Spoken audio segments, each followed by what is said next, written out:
Hai Shalom. Kita bersyukur masih diberikan nafas hidup dari Tuhan dan kita juga diberi kesempatan untuk membaca dan merenungkan firman Tuhan lagi kembali hari ini. Mari kita berdoa. Bapa, di dalam nama anak-Mu Yesus Kristus yang kami imani dan kami percayai, kami datang di hadapan-Mu sujud syukur. Tuhan masih memberikan kami waktu untuk terus memuji dan memuliakan Tuhan, bahkan membaca dan merenungkan firman Tuhan lagi hari ini. Biarlah Roh Kudus yang membimbing dan menuntun kami, untuk kami boleh memahami, menghayati, dan melakukannya dalam seluruh kehidupan kami. Berbicaralah Tuhan Yesus, karena kami siap mendengarkan firman-Mu. Amin. Saudaraku, adapun yang menjadi perenungan kita kali ini adalah berdasarkan perikopen kita di hari Minggu tanggal 25 Juli 2021 di bawah tema Allah memelihara umatnya. Sekali lagi tema perenungan kita kali ini adalah Allah memelihara umatnya, di mana perenungan kita terambil dari dua bagian firman Tuhan. Yang pertama, 2 Raja-Raja pasal 4 ayat 42 sampai 44 dan Yohanes pasal 6 ayat 25 sampai 35. Kita mau membaca bagian yang pertama dulu dari 2 Raja-Raja pasal 4 ayat 42 sampai 44. Beginilah firman Tuhan. Datanglah seseorang dari Baal-salisa dengan membawa bagi abdi Allah roti hulu hasil, yaitu 20 roti jelai serta gandum baru dalam sebuah kantong. Lalu berkatalah Elisa, berilah itu kepada orang-orang ini supaya mereka makan. Tetapi pelayannya itu berkata, bagaimanakah aku dapat menghidangkan ini di depan 100 orang? Jawabnya, berikanlah kepada orang-orang itu supaya mereka makan. Sebab beginilah firman Tuhan, orang akan makan bahkan akan ada sisanya.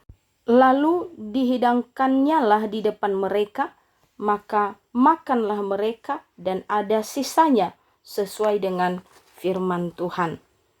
Lalu kita juga membaca dari Yohanes pasal 6 ayat 25 sampai 35. Beginilah firman Tuhan.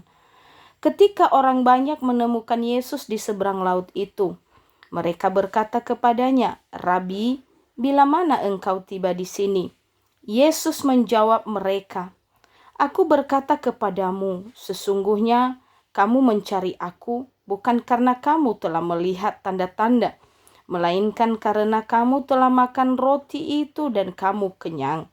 Bekerjalah bukan untuk makanan yang akan dapat binasa, melainkan untuk makanan yang bertahan sampai kepada hidup yang kekal, yang akan diberikan anak manusia kepadamu. Sebab dialah yang disahkan oleh Bapa Allah dengan meterainya. Lalu kata mereka kepadanya, apakah yang harus kami perbuat supaya kami mengerjakan pekerjaan yang dikehendaki Allah? Jawab Yesus kepada mereka, inilah pekerjaan yang dikehendaki Allah, yaitu hendaklah kamu percaya kepada Dia yang telah diutus Allah. Maka kata mereka kepadanya, tanda apakah yang engkau perbuat supaya dapat kami melihatnya dan percaya kepadamu? Pekerjaan apakah yang engkau lakukan? Nenek moyang kami telah makan mana di padang gurun, seperti ada tertulis, mereka diberinya makan roti dari surga. Maka kata Yesus kepada mereka, Aku berkata kepadamu, sesungguhnya bukan Musa yang memberikan kamu roti dari surga, melainkan Bapa-Ku yang memberikan kamu roti yang benar dari surga. Karena roti yang dari Allah ialah roti yang turun dari surga dan yang memberi hidup kepada dunia. Maka kata mereka kepadanya, Tuhan, berikanlah kami roti itu senantiasa. Kata Yesus kepada mereka, Akulah roti hidup. Barang siapa datang kepadaku, ia tidak akan lapar lagi. Dan barang siapa percaya kepadaku, ia tidak akan haus lagi. Sedemikian jauh pembacaan firman Tuhan, saudaraku. Sekali lagi saya mau menyapa kita. Shalom, ada sukacita. Amin. Pernahkah kita merasa yang namanya lapar atau kelaparan? Lapar itu pasti selalu berhubungan dengan yang namanya perut. Ketika lapar, maka perut akan terasa keroncongan. Kepala akan menjadi pusing dan sakit, dan ini akan berdampak kepada segala pekerjaan yang terbengkalai. Secara jasmani, suplai makanan itu sangat berperan penting sebagai satu kebutuhan utama untuk hidup manusia. Kalau sudah melihat yang namanya makanan-makanan enak, makanan-makanan lezat, apalagi ketika makanan itu makanan yang sesuai selera. Wow, bisa jadi Bapak Ibu mata kita sudah jelalatan, dan bisa jadi seperti bahasa Nias katakan, ia zitenga unia.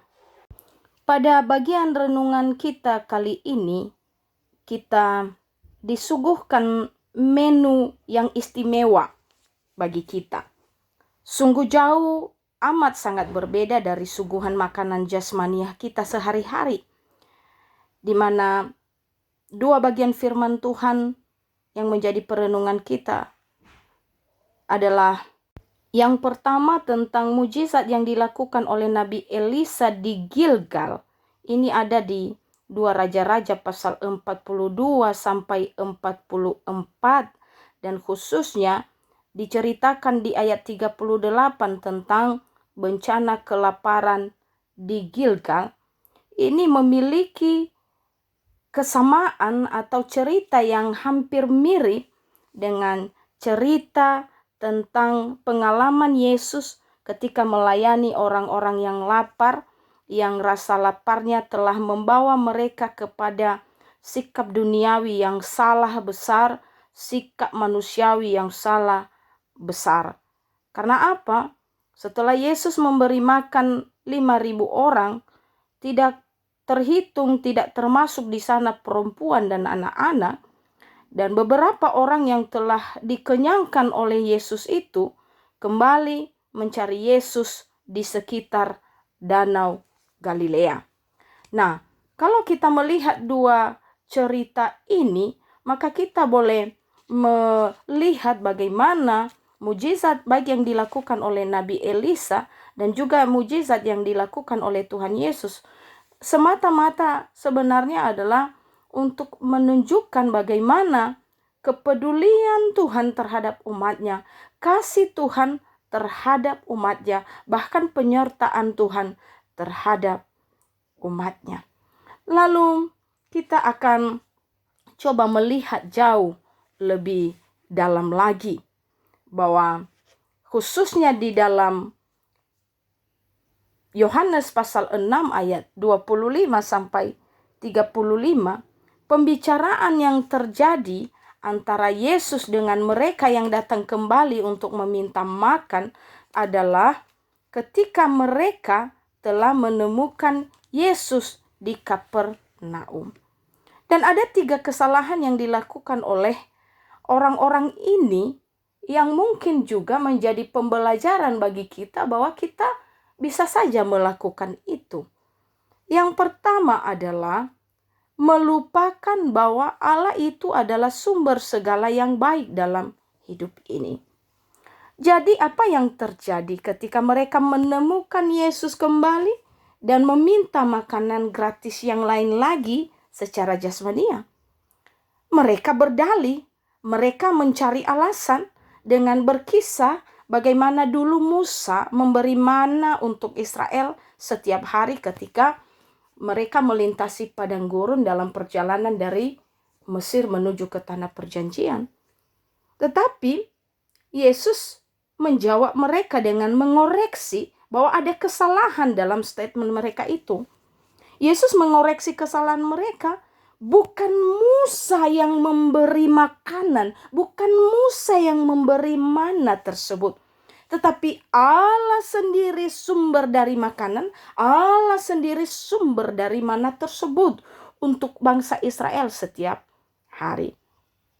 Nah, sama seperti orang banyak dalam Yohanes 6 ayat 25 sampai 35 ini, kita bisa melupakan satu kebenaran yang mendasar bahwa segala sesuatu yang sudah kita miliki, segala sesuatu yang kita gapai dan kita raih dalam perjalanan kehidupan ini adalah semata-mata sebagai pemberian Allah. Kita melupakan bahwa Allah adalah sumber segala sesuatu. Termasuk ketika berbicara tentang ekonomi, keuangan finansial yang mapan, bisa membuat kita melupakan Tuhan sebagai sumber segala-galanya. Posisi, status, jabatan, nama, dan lain sebagainya. Kita harus hati-hati menjaga hati kita. Kita harus waspada menjaga iman kita. Maka kita diingatkan dalam Yohanes pasal 1 ayat 1 sampai 3. Pada mulanya adalah firman. Firman itu bersama-sama dengan Allah dan firman itu adalah Allah. Ia pada mulanya bersama-sama dengan Allah. Segala sesuatu dijadikan oleh Dia dan tanpa Dia tidak ada suatu pun yang telah jadi dari segala yang telah dijadikan. Demikian juga yang dikatakan dalam Yakobus pasal 1 ayat 17. Setiap pemberian yang baik dan setiap anugerah yang sempurna datangnya dari atas, diturunkan dari Bapa segala terang. Padanya tidak ada perubahan atau bayangan karena pertukaran. Intinya adalah bahwa Tuhan sumber segala sesuatu. Janganlah buta oleh kebenaran hakiki tentang Allah sumber berkat hanya karena dikuasai lapar jasmani. Itu yang pertama. Lalu yang kedua yang menjadi kesalahan mereka yang datang kembali meminta kepada Yesus dan bisa jadi menjadi kesalahan kita juga adalah menganggap bahwa mujizat akan memuaskan rasa lapar. Manusia tidak pernah puas. Dikasih lagi, mintanya yang lain lagi. Dikasih hati, minta jantung. Pada kenyataannya, mujizat hanya membuat kebanyakan orang lapar dan haus akan mujizat yang selanjutnya. Inilah yang terjadi dalam nats renungan kita. Dalam Yohanes pasal 6 ayat 25 sampai 35 ini. Yesus baru saja memberi makan 5.000 orang. Dan hari berikutnya orang yang sama datang lagi. Mujizat yang dilakukan Yesus sebenarnya untuk menolong orang yang menderita dan memberikan pengajaran penting tentang iman bagi mereka.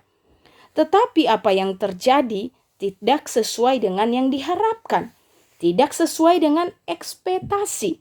Ternyata tujuan tersebut tidak tercapai melalui mujizat. Maka Yesus tidak lagi mengabulkan permintaan mereka ketika mereka datang lagi kepadanya meminta makanan jasmani yang lain lagi.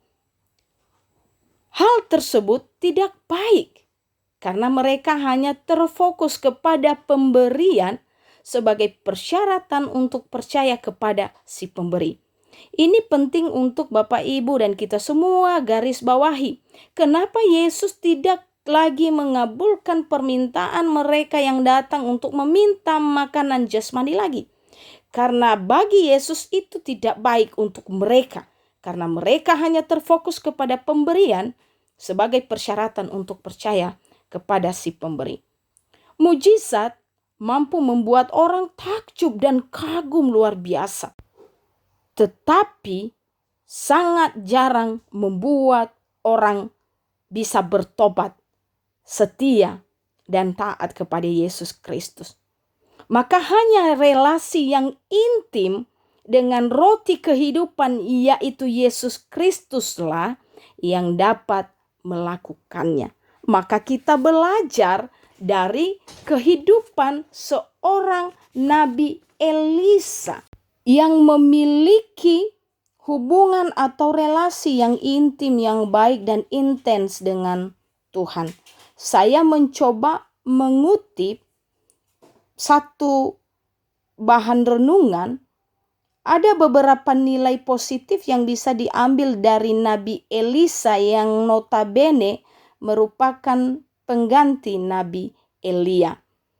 Yang pertama, bahwa di dalam kehidupannya ia memelihara persekutuan yang intim dan tekun dengan Allahnya.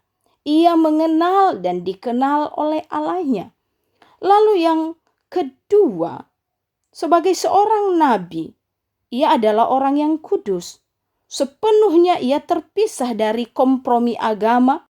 Ia memisahkan diri dari kompromi moral pada masanya dan mengabdi kepada Tuhan Allah Israel. Bapak Ibu, juga kita bisa mengutip dari apa yang dituliskan oleh Robert Capon dalam tulisannya. Mesias tidak menyelamatkan dunia melalui mujizat-mujizat, tetapi dengan menunjukkan kasih dan pengorbanannya di kayu salib untuk menebus dosa dunia.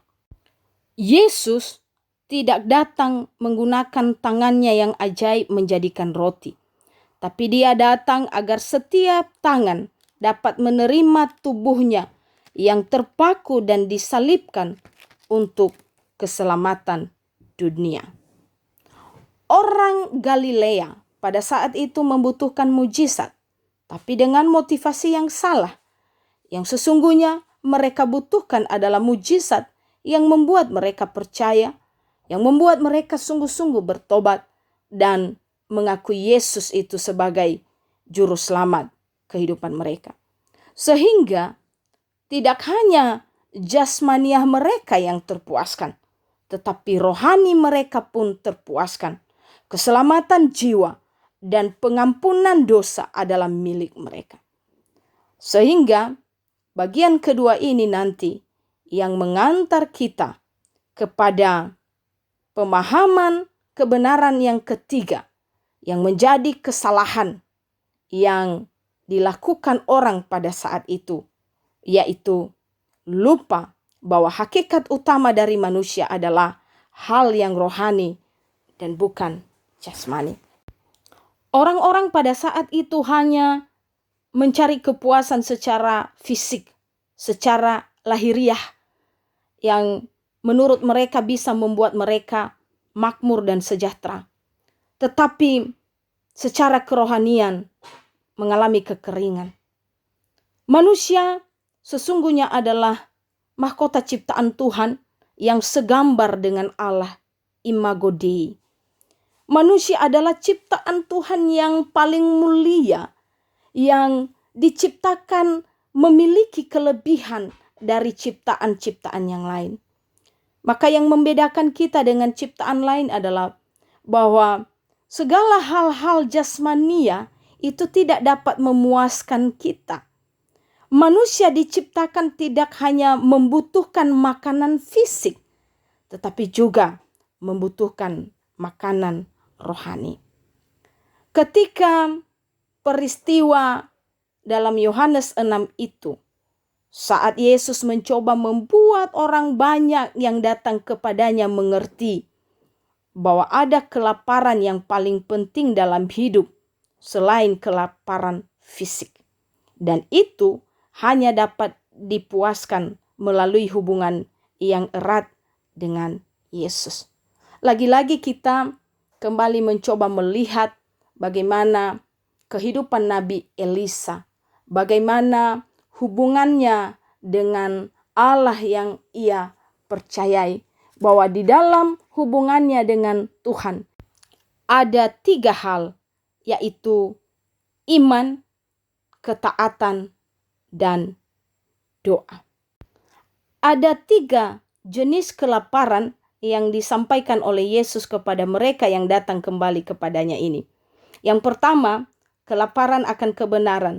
Dan Yesus adalah kebenaran yang dapat menjawab setiap permasalahan hidup mereka. Lalu yang kedua, ada kelaparan akan kehidupan. Dan Yesus sendiri yang dapat memberikan kehidupan kepada manusia, yaitu kehidupan yang kekal dan berkelimpahan di dalam Dia. Dan yang ketiga, ada kelaparan akan kasih. Dan Yesus sendiri jugalah yang dapat memberi kita kasih yang kekal sampai selama-lamanya. Jadi kesenangan dan segala sesuatu yang ada di dunia ini, ingat, adalah hanya sementara dan tidak kekal adanya. Hanya hubungan, hanya relasi yang intim, yang intens, yang baik dengan Yesus Kristus Sang Roti Kehidupanlah yang mampu memuaskan kebutuhan jasmani dan rohani kita. Itulah yang dikatakannya dalam Yohanes pasal 6 ayat 35. Kata Yesus kepada mereka, "Akulah roti hidup. Barang siapa datang kepadaku, ia tidak akan lapar lagi. Dan barang siapa percaya kepadaku, ia tidak akan haus lagi." Ini berbicara tentang kekuatan kuasa Yesus Kristus sekaligus tanggung jawabnya yang besar atas manusia. Bahwa ia pasti akan memelihara kita. Yesus itu mampu melakukan segala mujizat-mujizat. Tetapi mujizat yang paling menakjubkan adalah demonstrasi kuasa dan kasih melalui darahnya yang ditumpahkan di kayu salib untuk menebus manusia dan menyelamatkan dari kematian yang kekal, dari kebinasaan yang kekal, untuk meraih, untuk memiliki kehidupan yang kekal bersama Tuhan. Percaya kepada Yesus Kristus, roti kehidupan, niscaya kelaparan, kehausan, dan keinginan-keinginan apapun yang tidak dapat diberikan di dunia ini hanya akan dapat kita temukan di dalam Dia. Untuk menutup renungan kita kali ini dan sekaligus sebagai ajakan kepada kita semua orang yang percaya kepada Yesus Kristus untuk kita selalu mengandalkan kuasa Allah Tritunggal itu di dalam kehidupan ini. Apapun yang kita hadapi, apapun pergumulan-pergumulan permasalahan hidup, bahkan situasi seperti apa yang sedang kita jalani dan rasakan saat ini, terlebih khusus dengan peningkatan pandemi COVID-19 di seantero bumi, bahkan di negeri tercinta Indonesia ini, dengan berbagai dampak yang mengiringinya. Hanya satu senjata ampuh kita yang sekaligus menjadi kekuatan dan pegangan. Berdoa kepada Tuhan Yesus Kristus, percaya kepadanya, dan taruhlah semua kekhawatiran kita ke dalam tangannya. Niscaya bahwa pertolongan Tuhan, pemeliharaan Tuhan itu selalu nyata dan ajaib bagi kita. Dan ingatlah bahwa dunia ini hanyalah tempat kita sementara. Hanyalah kemah sementara yang akan dibongkar, kata Paulus. Sesungguhnya yang ingin kita gapai dan kita capai adalah tempat yang dipersiapkan oleh Tuhan Yesus, yaitu surganya yang kekal. Tuhan Yesus memberkati. Mari kita membaca ayat hafalan untuk minggu ini dari Matius pasal 6 ayat 34 demikian. Sebab itu janganlah kamu khawatir akan hari besok, karena hari besok mempunyai kesusahannya sendiri. Kesusahan sehari cukuplah untuk sehari. Mari kita kembali berdoa.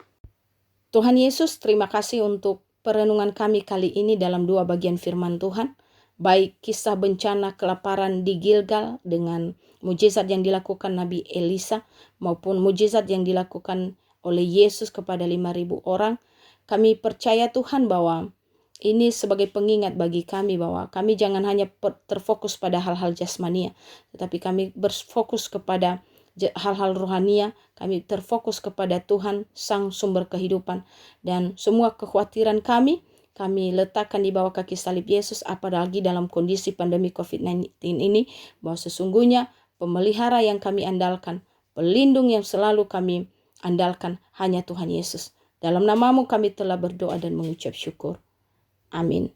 Shalom saudaraku. Ya Ahowu, Tuhan Yesus memberkati kita semua. Amin.